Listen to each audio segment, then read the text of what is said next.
Ladies and gentlemen, what's up? Mark May here. Welcome to the Mayhem Show for another beautiful and amazing edition of the Mayhem Show, episode 41 with William Russell. Special co-host Lewis Perry, as always, joining us this week. Going to be awesome to bring him on here in just a second. We got a couple new videos to show you guys for the week, and then we're going to bring on our special guest, William Russell, right after. Been an amazing week so far, guys. Been really busy writing 3 scripts at once right now. Been drawing. We got a cover we're doing for a special friend. And then we're also right now still on that Facebook ban for 4 more days with Denver Comic-Con in the loop coming up. It's called Denver Fan Expo is what it's called now. And that is happening this Friday, Saturday, and Sunday. I will be in progress spot number 1. Come check me out. Come check out all the other great artists that'll be there. All the amazing talent. There are a few Hellbringers cover artists that will be there. Please make sure to check them out as well. And as always, check out Stephen Polava and Chad Harden, who will also be there. Check out all the great artists that'll be there, folks. It's going to be a huge con. There's going to be a lot of great artists in the Artist Alley as well as the Pro Alley. So come check us out. It's going to be awesome. Guys, the first thing I'm going to do is bring on Mr. Lewis Perry, get him talking about the week, and then we're going to show you those 2 new videos for the Hellbringers and Jengar before we bring William on. Lewis, how you doing this week, brother? I am fantastic. I mean, I hung out with C-3PO, Zero from Mandalorian on Saturday, hung out with the Honky Tonk Man on Monday, hanging out with you tonight, hanging out with Ink Slinging Jack Purcell from Marvel and DC Comics tonight. Had a very special phone call out of the blue last night from a certain motorcycle riding person on television that just kind of freaked me out. And yeah, I'm living the dream, brother. I mean, just an idiot guy. Look at these glasses right there. You like these glasses? You better like these glasses. I love those glasses. I am just I am living the dream. I don't want to say too much about that phone call, but it was just somebody I met in Colorado Springs Comic-Con asked me for the digits, and I thought it was okay, here. And the next thing I know, holy cow, had a nice. Was it the same person who asked me for my digits? I'm not quite sure. All I can say is this cat rides a motorcycle on TV for a living. That's all I can say. It's good enough for me, my man. So you're looking good. You've had a great week. I caught you for the Honky Tonk Man. That's a dream. I am so proud of you, my dude. Thank you. We both love wrestling, and you have been running this podcast deal for a long time. You're 8 years. Kind of the guy that started this out for me, especially. I watched you before we became friends and before we got on here and started doing our own thing. Dude, that's where it's at, man. You are interviewing the big time guests now, and I am super proud of you, my man. Thank you. I've been doing. I kind of went backwards though. If you go through the Angry Geeks history, I started off. It's weird. Because, I mean, it started as a joke, and we placed one thing on YouTube, and next thing I know, a convention calls and says, hey, can you guys do this live? Yeah. And then while we were doing it live, there was a public access television marketing person in the crowd, and she comes up and says, you guys belong on TV. And next thing I know, we're on TV, and then we're on another station, and another station, another station, and another station. And then Fanboys Inc., they get a hold of us, and, they're tied in with VSU and Kevin Smith and everybody. And now they're the Earplug Podcast Network because they're huge, and they're like, you guys belong with us. And I'm like, okay. I'm just like the dude. Remember Michael Richards' character in UHF with Weird Al Yankovic? Yeah. Where they said, do you want to do this? Okay. That's me. I'm like, okay. Totally. Man, I'm proud of you again, man. Thank you. Are you ready for the Hellbringers, Jengar, and Shred 2022 hype video, sir? Yes, I am. I'm also waiting for those comics to show up on my doorstep because you didn't give me any in Colorado Springs, you bum. Oh.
That was the hype video for Jengar and Shred #2. Are you hyped for Jengar and Shred 2, sir? Absolutely. I'm hyped for all your stuff. You know that.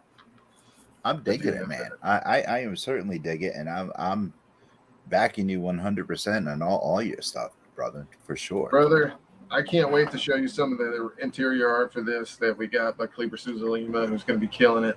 And then also the cover artists so far, like Ellie Garza, and then Sarah Frazetta. I want to start reading some of it.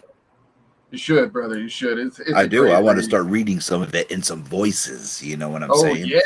I think that'll be really cool. We should do that. Dude, I'm totally down. Whenever you want to get into that. Yeah. I want you to get into that with me. But the great Frank. Because I think it'll be awesome. Granddaughter, the great Frank Frazetta's granddaughter comes back and makes her debut again with us for Jengar and Shred 2 this time. And I can't wait to show you the homage cover she's doing to her granddad for this one. But we're going to show you one more video here, and then we're going to get to our amazing guest, William Russell. One more, ladies and gentlemen.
Where is Lucifer the Conqueror?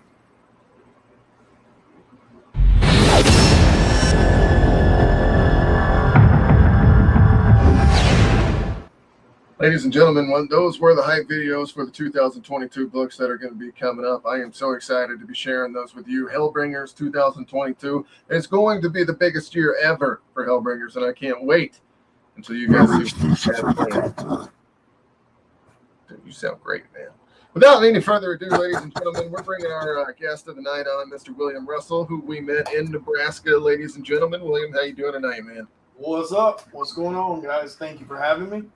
Oh, hell yeah. Thank you, dude. Thanks for being on. This is Lewis. Lewis, this is William. Hey, how's it going? He's I hit the wrong button. So, William, let's start out with who you are. Tell us a little bit about you, and then we're going to get into the hard questions, my man. Full-time published artist. I've got roughly around 25 published covers under my belt, from indie projects to retailer exclusives for Image Comics, Dynamite Comics, stuff like that. Just did a cover for Stray Dogs that dropped yesterday. Nice. For Dog Days #1. I've been doing it professionally now for 4 years. Actually 4 years in January. So that's about it. Was known as the Angry Artist for a while, and now I'm just William, the artist formerly known as.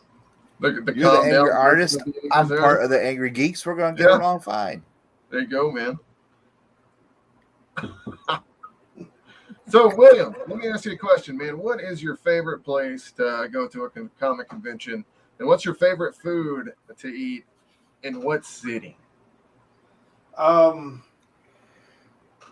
mean, food-wise, it's all over the place. I love trying new stuff. So I'm one of those weird people that if I go to a town, I damn sure don't want to eat anywhere that I could eat at home. That's like not weird. I do the same thing. Brother. That's how you do it right there. I can't stand that. Hey, let's go to, McDonald's, whatever. I'm definitely weird like that. But, I'm big on Southern food. I grew up in and around Mississippi and Tennessee. So, especially around Memphis, barbecue is a big deal for me.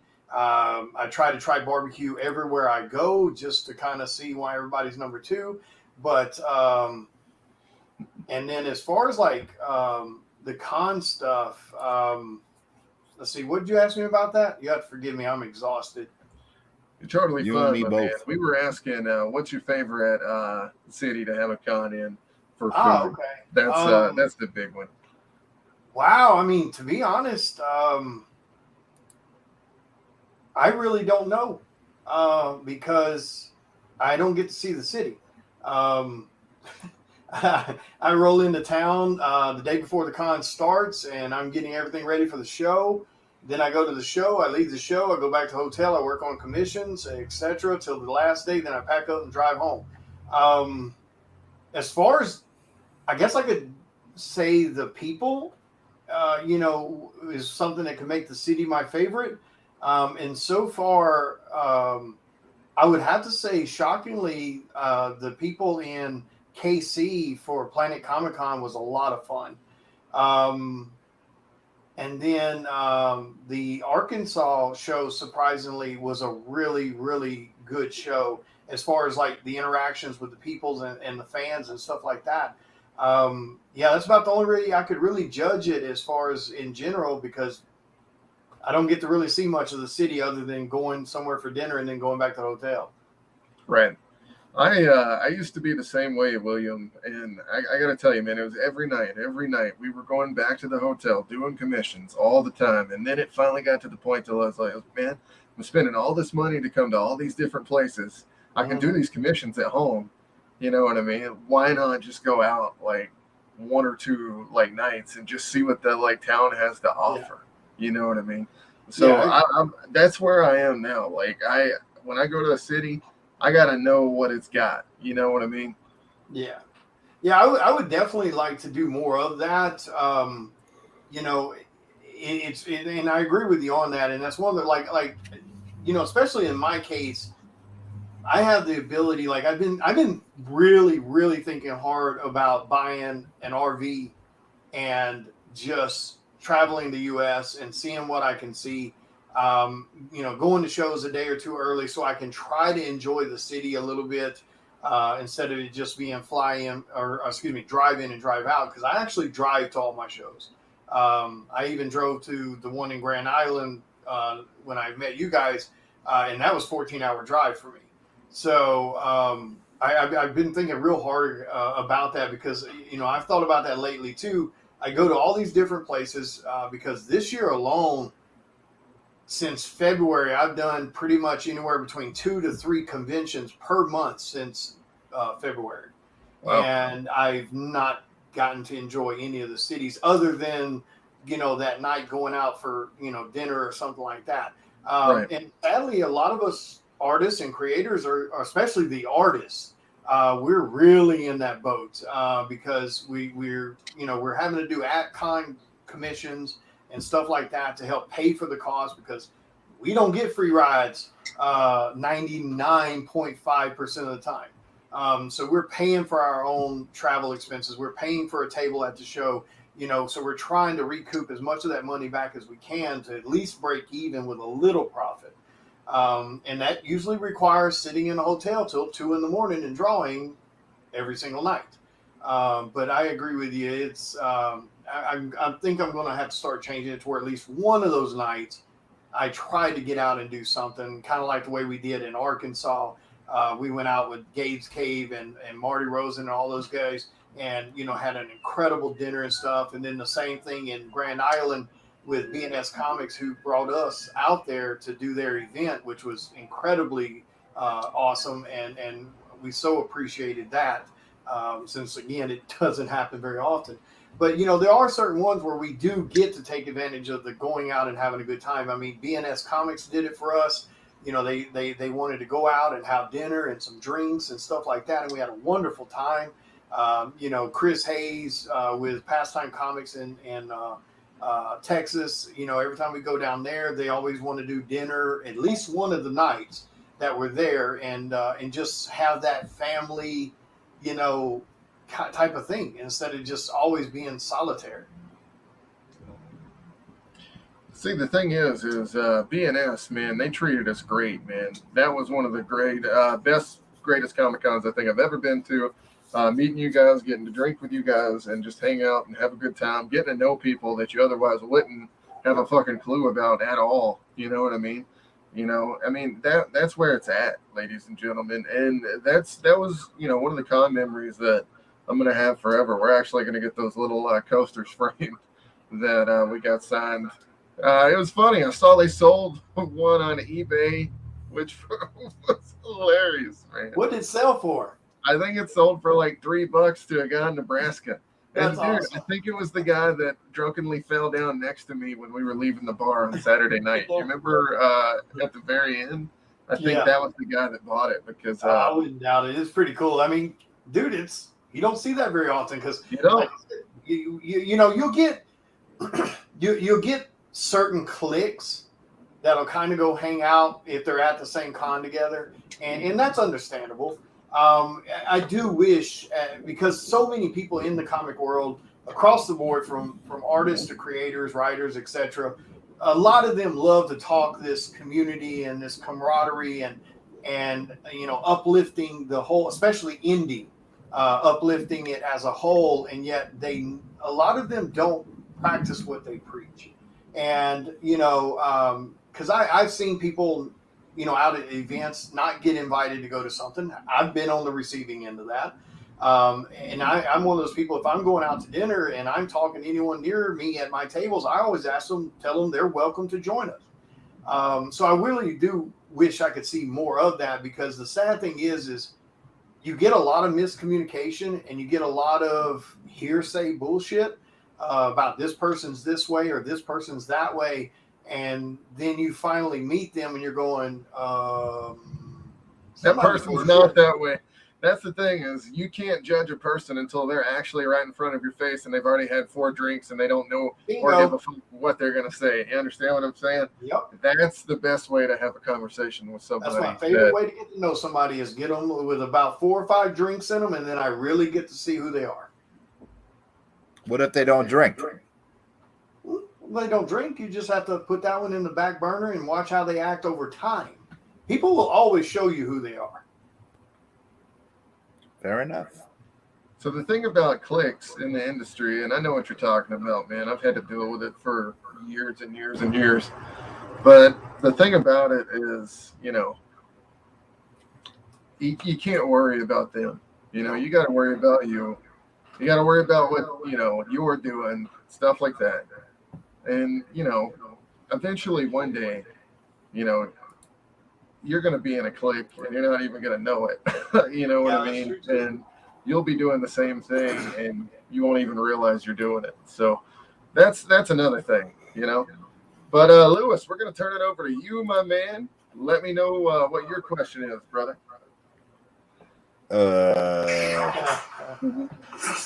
On the spot. On the spot, dude. What are you currently working on? Currently, I'm going to be starting the pencils and stuff on the next Department of Truth cover for BNS Comics. I've got a couple of indie projects that I'm finishing up right now too. Actually, one of them's finished. It's at the colorist right now. Like I said, Stray Dogs, Dog Days #1 just went on pre-sale yesterday. And just on my page alone from 10:30 that morning to about 5 p.m. yesterday afternoon, already 230 copies, give or take, of the 500 print runs already gone. I don't know how many's left at this moment because they went live to the public around 4 p.m. or 5 p.m. last night. What do you think of the, since we're on the subject of Stray Dogs, the appeal of that book? Were you one of the speculators? Were you one of the people that knew it was going to be a hit, or did you not think it was going to be this sought after book that everyone is like clamoring for? Yeah. And what is your thoughts on it? I told people when I first heard about the book, earlier in this year or whenever it was, when #1 got announced.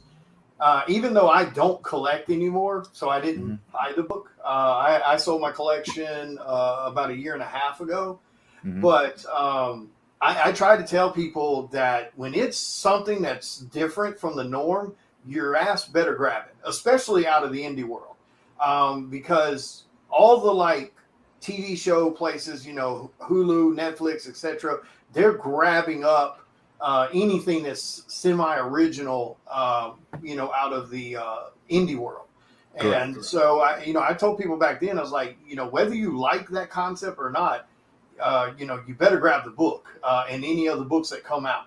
I tried to tell people the same thing about, Ice Cream Man and Department of Truth. Those things are kind of, horror has been bashed for a long time, and comic companies have always kind of shied away from doing horror books, including Image, which was always the ones that kind of opened their door for anything, which was odd. But and so they finally started opening the door more. Now you got DC that's doing a horror line. So I think the fact that horror's jumped up in popularity right now is something that's helped that book also, but it's the niche kind of market feel of it, that there's nothing else really out there like that. And people do love it.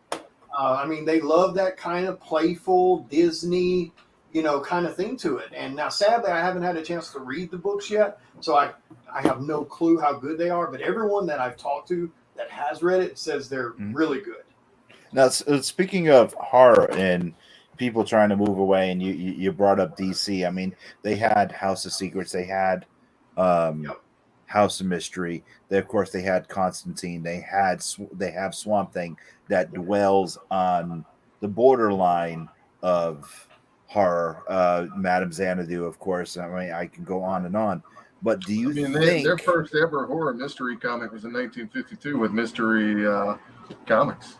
Correct. right. So do you think that because well then you also had Marvel with Chiller and Yep. so on and so forth. And But do you think Thriller and all their other titles that were horror comics in the yeah, 70s. correct. What started their companies? Yeah, but what I'm saying is, do you think because of when the Comics Code came out, they started backing away from the horror books? I mean, Yeah. Tomb of Dracula, Yep. that book. All right, they gave us Blade, they took it away from it. Ghost Rider, 3 reboots, then they took it away. I'm thinking because of the streaming networks now and the stories that we're seeing on the streaming networks, that's how we're getting our the horror stories out now, such as like Lock and Key. You can call that a horror if you wanted to. You can call October Fraction, both Image. You can call that a horror. One of the best comics out there today is definitely a horror, which is Something's Killing the Children, and you also have That We Don't Kill Spiders.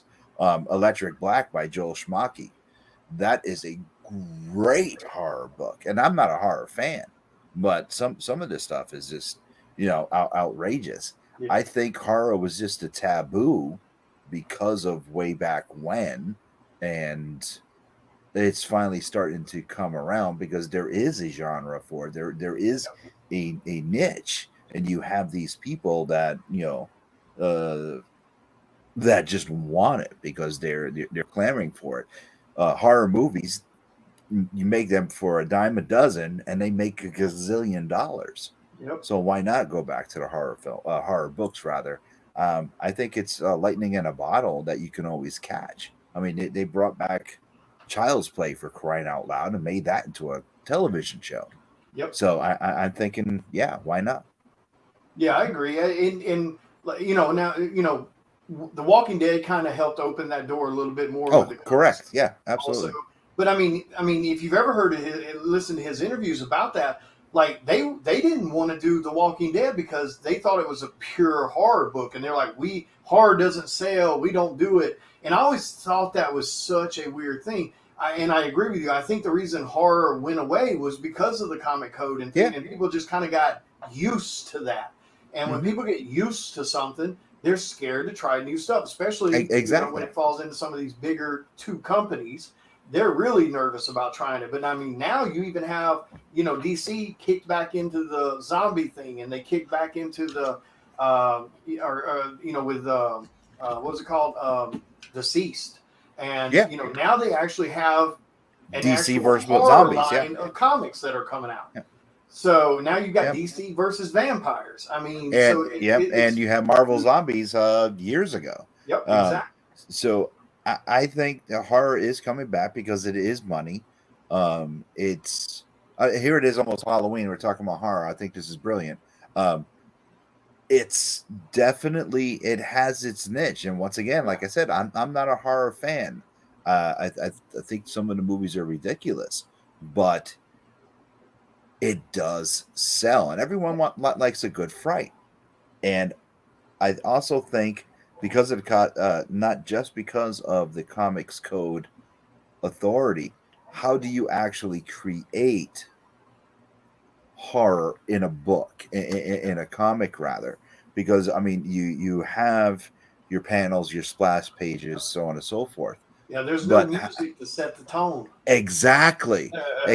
But now with today's creators, today's generation of creators, they found a way to do it. Have you read Before I Go to Sleep, or have you read We Don't Kill Spiders, or Something Is Killing the Children? That stuff is scary. And Electric Black, once again, by Joel Schmacke, that is just incredible stuff. That is super scary. The tone is set. And I think it's because you have fans of horror writing horror. They know how to set the tone. And it's just brilliant because you got people that love the genre, that know how to create the genre. They know what to do. Yep. How do you feel? I definitely agree. I think horror is really about to make a giant splash. I mean, yes, you have absolutely. 4 of the top selling books. What is it? 4? No, 3. three of the top selling, well, four now counting Stray Dogs. You have four of the top selling books from Image Comics from the last time I looked at some numbers. Something's Killing the Children. Wait, no, that's Image, right? Yeah. Okay, Something's Killing Children, Ice Cream Man, Ha Ha, and Stray Dogs. Mm-hmm. And they're selling incredible. Every time the books come out, they sell out. Tons of variants for them, and they're gone. You're talking like, I think there for a minute, Department of Truth had like one issue had like 40 or more variants, and they're sold out almost every single place. Then you've got like Vampires, DC versus Vampires is selling extremely well.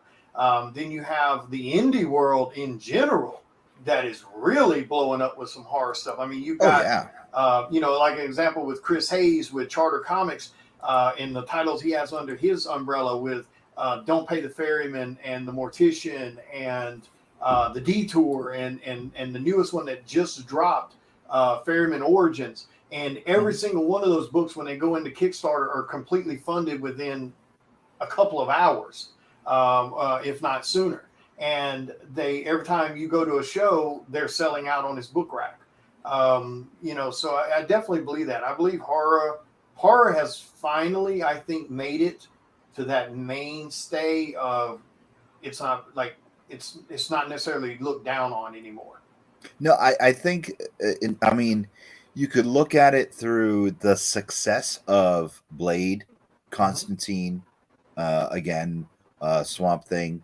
Yep. But you also have the fans of the horror that grew up with, say, Scooby-Doo, for crying out loud. Yep. Okay, and of course Supernatural. That show was on for 13 years, for crying out loud. People clamoring for more. They went out and found these books because they're going to the conventions to see the actors and actresses that were in this TV show, and they're picking up the horror books. You also have horror conventions now that are selling horror books. I think the horror books are coming back.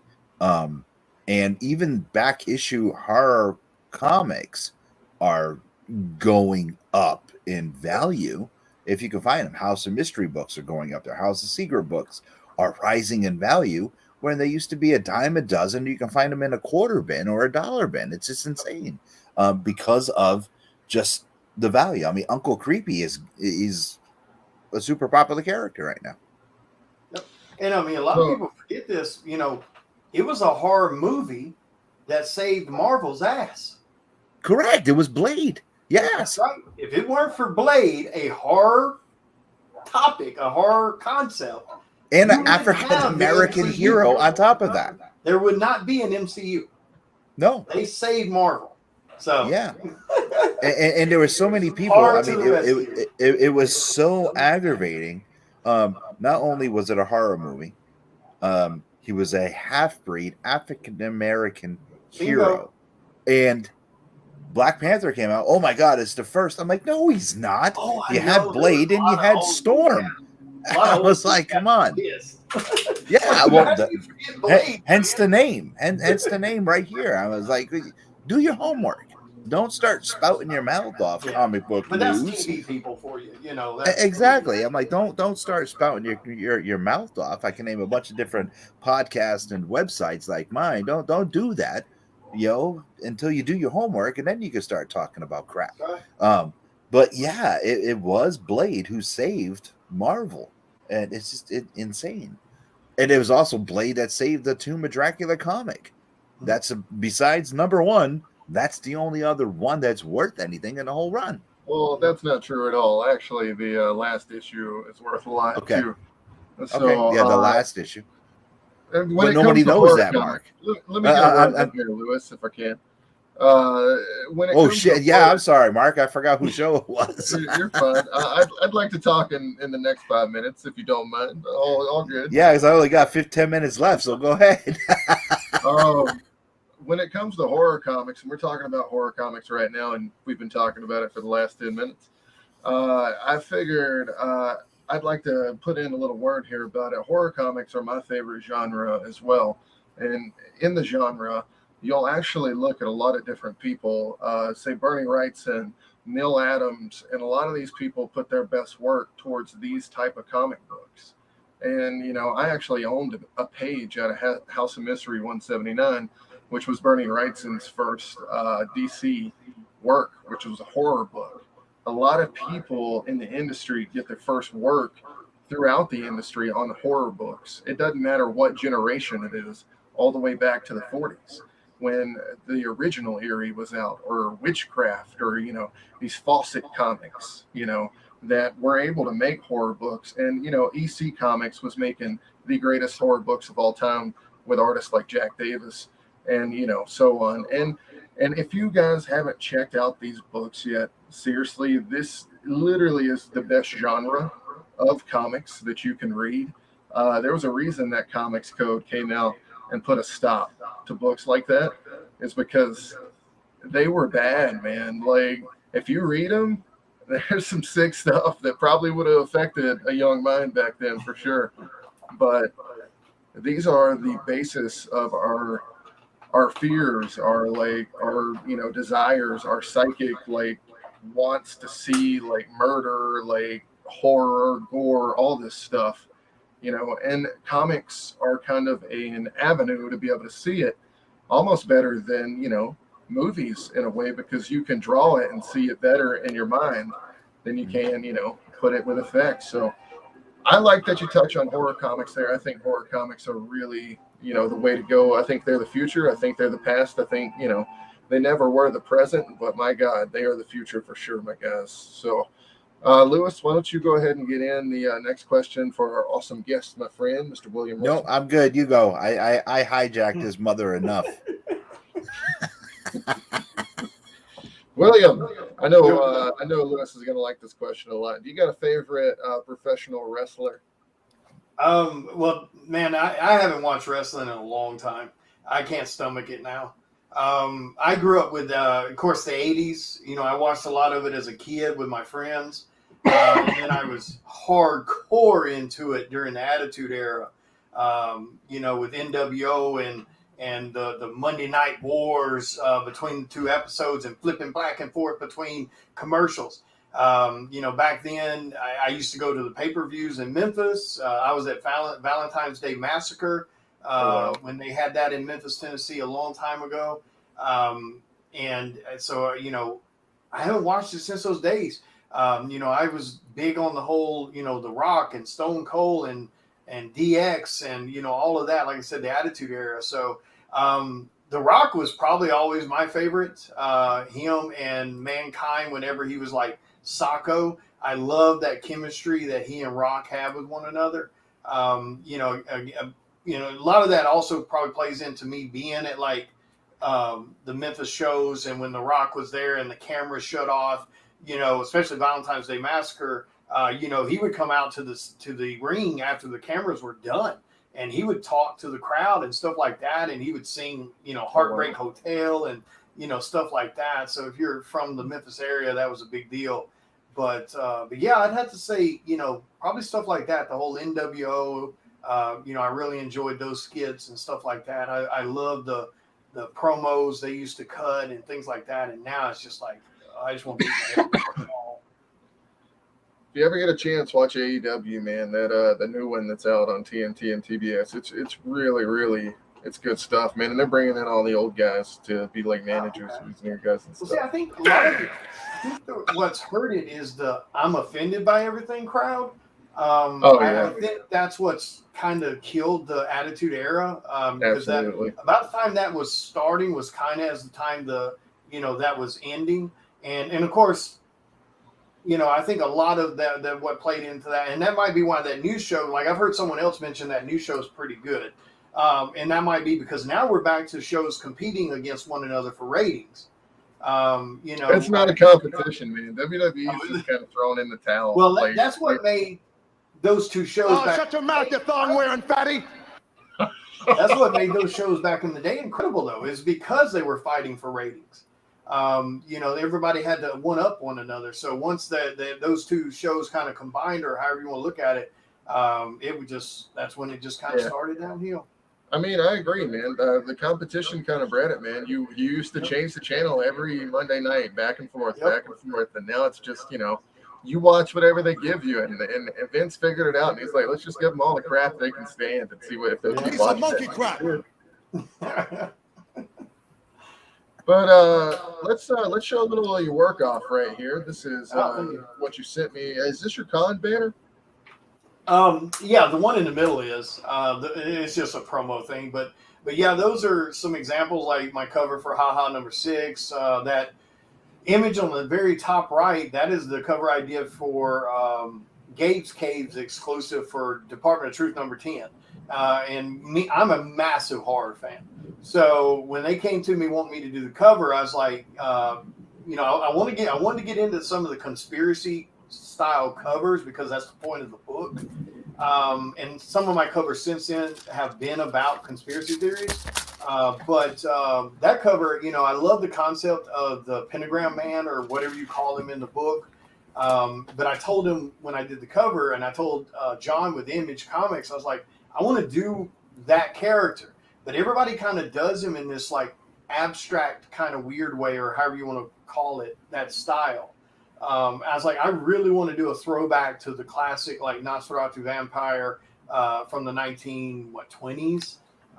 So that's kind of what I went with that cover. And then of course the one below it's my cover for Vampirella number 18 for BNS Comics, which is actually my first cover for one of the big 3 companies. So that was a really cool milestone, especially since Vampirella, has been around since what, 79 or? It's way earlier. It's actually the 60s. Oh wow, 60s on that one. Yeah. Do you want to see something cool real quick, William?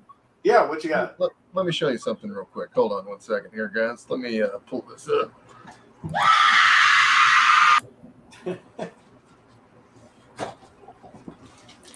Oh, now we see why he's so behind on his writing and stuff. You see all those games behind him. Oh, that's nice, man. That's Vampirella number 1 right there. Yeah, that's cool. Yeah, once I got that cover, man, I got to tell you, that was really the only cover I ever wanted in the industry was Vampirella, and when I got it last month, nothing felt better in the world, man, than that right there. Yeah, I wish I could find that again, man. I hate I lost it because I collected since I was probably 13 years old, so early 80s, and I collected all the way up until about like probably 12 years ago, 30 long boxes of comics, and I just quit buying books. I got to where work and things like that, and it was pay gas money to go to work or buy comics. So, right. and that ball just kind of kept rolling to the point where I wasn't buying comics at all for, next thing I know, 6 years have gone by. And so I ended up selling my entire collection. And then when I got into decided to do art as a profession, 4 years ago, I started buying books again to just see if I could get the energy going again, and just couldn't do it. I mean, I owned an insane collection within 2 years of being back into it. I mean, from slab Hulk 181s and ASM 300s and wow. ASM 129s and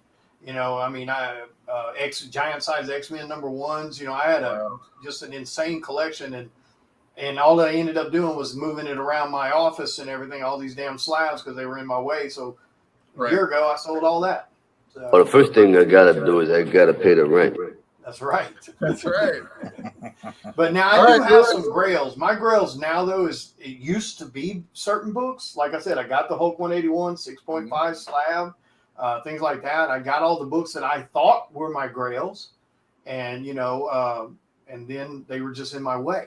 So now my grails are art. So I get certain sketches from certain artists at cons, and my grail is definitely a Jim Lee Originals piece. That's what I really want. Yeah, that would be incredible, man. His X-Men run when I was a child was pretty much the greatest thing ever. Yep. William, Lewis has got to cut a promo on us real quick before we get out of here. You ready for this? All right, go ahead. All right. Let's see. What do I got here? I'm too hot to handle, but I'm too cold to hold. I am Lewis Perry for the Angry Geeks, and you're not. I'm never going to grow old. I collect toys. I collect comic books. And yeah, I carry the gold. Dig it. Ladies and gentlemen, that was Lewis Perry. Just killing And I it. will see you guys right here live with Mark May on the Mayhem Show next week. You can find me every Monday night on the Angry Geek Show with my sister from another mister, the one and only, that Wonder Woman, Jamie Dolan, every Tuesday night with Ink Slinging Jack Purcell on the Faces and Heels podcast. And of course, all weekend, November 5th, 6th, and 7th, on stage, doing the thing that I do, doing the thing on stage at Rhode Island Comic Con, rubbing elbows with the celebrities and the Angry Geek Show live. I'm dropping a challenge this weekend. That's right, dropping a challenge. Mark May, I'm giving you an exclusive right now, brother. I am dropping a challenge, the Batman blind draw off. That's right. Stay tuned for the video. Who's going to be man enough to take the challenge to go one-on-one with the champ? I'm going to be man enough to take the challenge. You got to wait and see who's going to be man enough. Who's going to be man enough to take the trophy from Mr. Rhode Island? That's me. I'm challenging you right now. You got to wait. I'm dropping the challenge. It's an open bro. Oh, you got to wait. Got to wait and see, because maybe I already have somebody knocking on my door. You don't know. I am undefeated when it comes to Rhode Island Comic Con. Blindfolded. There you go. I am out. I'll see you guys next week. Stay classy, stay safe. And yeah, brother, dig it. That's because the Macho Man, Western Massachusetts Macho Man, loves you. Ladies and gentlemen, the Lewis Perry. All right, William. Tell all the fine folks out there where they can find you, and we're going to have you back on because we didn't get a chance to talk to you all the way. So next time you're on, we'll be able to talk to you a little bit more about your career and see what you got going on. But tell us your next con and tell us where all these fine folks can find you, brother. All right, well, they can find me on social media. I only do 2 of them, so it shouldn't be hard to find me using at Latimer12. You can find me on Facebook or Instagram. Either one works. My next event will actually be this coming weekend, Halloween weekend. I will be doing an in-store appearance for Gabe's Capes Comics and Collectibles in El Dorado, Arkansas. So we'll be there Saturday from 10 a.m. Until 7 p.m. or something like that. But anyway, we'll be there both days. And I will be there in full costume as Psycho Sal. Rob Bassard will be there with me also, and I think his name's Damien. You have to forgive me if I'm getting his name wrong. I'm terrible with names unless I've been around you a lot. But all 3 of those of us artists, yeah, will be there. So swing by for that. And then next weekend is what? 1337 Con in Lafayette, Louisiana. Lafayette. I don't know why I keep saying Lafayette. We'll be in Lafayette. Yeah, first weekend in November. So, yeah, that's where I'll be upcoming. Well, there you go, folks. That was the William Russell. Thanks, William, for being on the show tonight. Yes, sir. Thank you guys for having me again at the next show. If we ever get to do another one together again, we got Nebraska in March. So, yeah, I'll see you there. We'll be drinking there for sure, man.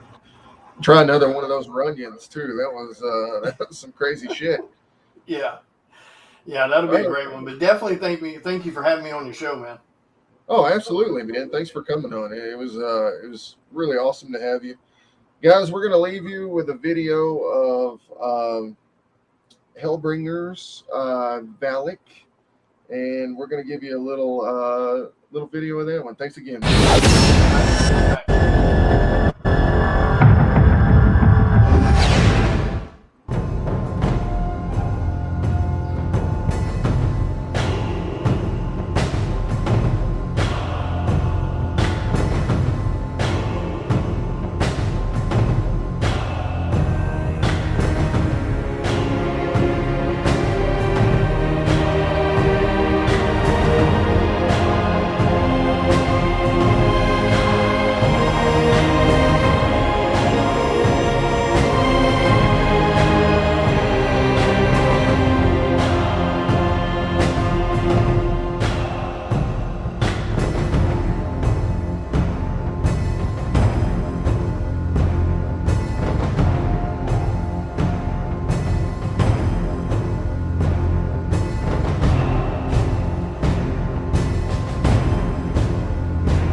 ladies and gentlemen, that is going to be the end of tonight's show. Thank you so much for joining us. I'm going to get out of here and go eat the birthday dinner that has been sitting waiting on me for an hour. Some crab legs. Super excited. So you guys have a great night. Think about, again, all the things that we've talked about. Wait, hold on. Wait for it. Wait for it.